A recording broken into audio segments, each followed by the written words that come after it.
पर है और रूस के लोगों का उन्होंने विश्वास अर्जित करके रखा हुआ है। हिमांशु जी। किया है। तो मैं वापस आता हूँ एक बार फिर कुलकर्णी साहब आपके पास में। एक आकलन जो पश्चिमी देश या पश्चिमी का मीडिया ये बता रहा है कि पुतिन का दौर खत्म हो रहा है, पुतिन का तिलिस्म टूट गया, देखो उनके खिलाफ बगावत हो।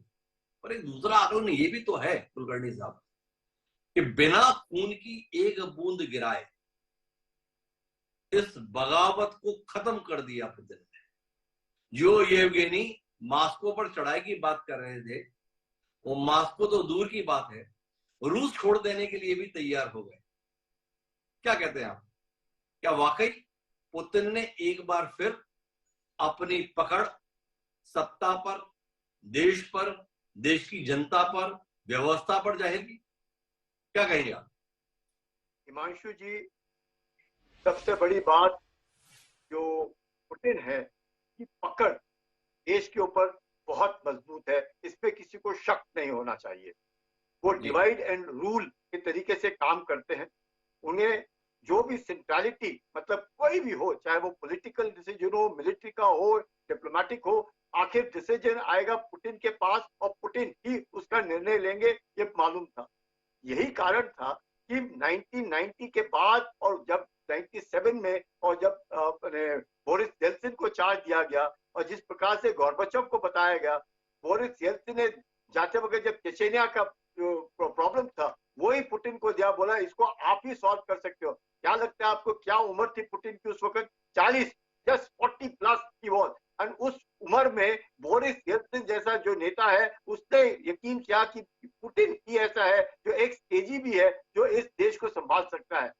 इसके बाद धीरे धीरे करके इसमें कोई शक नहीं कि ओलिगार्की और ये वो, लेकिन जब पुतिन ने देखा कि पश्चिमी देश जो है मानेंगे नहीं, वो रूस की जो अस्तित्व है उसको बिगाड़ेंगे। आप मानेंगे नहीं, 2000 में जब उनके ऑफिसर्स हमारे साथ कोर्स करते थे, पर कैपिटा इनकम था उनका $200। कहा $200 पर कैपिटा इनकम से लेकर के उस देश को आज $15,000 पर कैपिटा इनकम पे कौन लाया है? पुतिन लाया है। तो जो रूसी लोग हैं उनका पुतिन के ऊपर विश्वास है, इसमें कोई शक नहीं। 2014 से लगातार डॉनबास रीजन में कौन लड़ रहा है? जो पुतिन ने अपने आप को दूर रखा, वैगनर ग्रुप को बनाया, वो मर्सनरीज डॉनबास ग्रुप में लड़ रहे हैं लगातार यूक्रेनियनों से।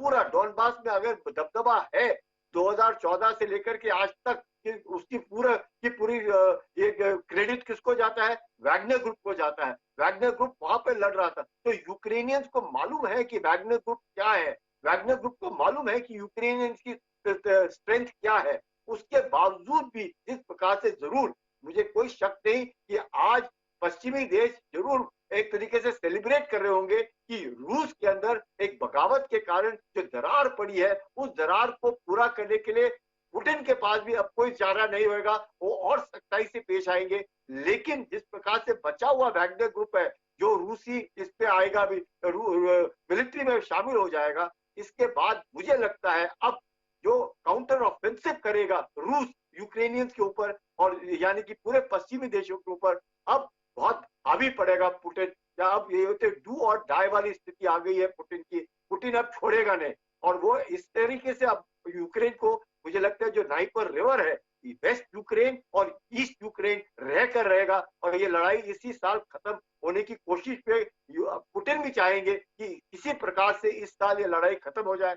पश्चिमी देश चाहेंगे और खींचे जैसे पुतिन और कमजोर हो जाए। लेकिन अब इस बात का एहसास हो गया है पश्चिमी देशों को भी कि चाहे बगावत जरूर होगी तो पुतिन जो है कंट्रोल में है। और जिस प्रकार से उन्होंने अपने रक्षा मंत्री को आज भेजा है फ्रंट लाइन पे दिखाने के लिए कि कंट्रोल किसके हाथ में है, मुझे लगता है जरूर थोड़ी सी शर्म अब लग रहा होगा पुतिन जी को कि इस तरीके से बगावत होकर के एक जो छवि थी उनकी छवि के ऊपर जबरदस्त आंच आई है। लेकिन उस आंच को पूरा करने के लिए भी पुतिन किसी रिवेंजफुल एटीट्यूड में अब यूक्रेन को सॉर्ट आउट करेंगे, पश्चिमी देश उसको सॉर्ट आउट करेंगे और ये यकीन मानेंगे कि भाई मैं जो हूँ, मेरे रूस का अस्तित्व खत्म नहीं हो सकता है, क्योंकि चीन जो है वो भी चाहता है किसी प्रकार से रूस का अस्तित्व खत्म हो जाए और रूस उसका एक सरोगेट स्टेट बन के रह जाए। और रूस चीन के नीचे काम करेगा नहीं, ये मालूम है और रूस को भी मालूम है उसका अस्तित्व बनाए रखने में उसको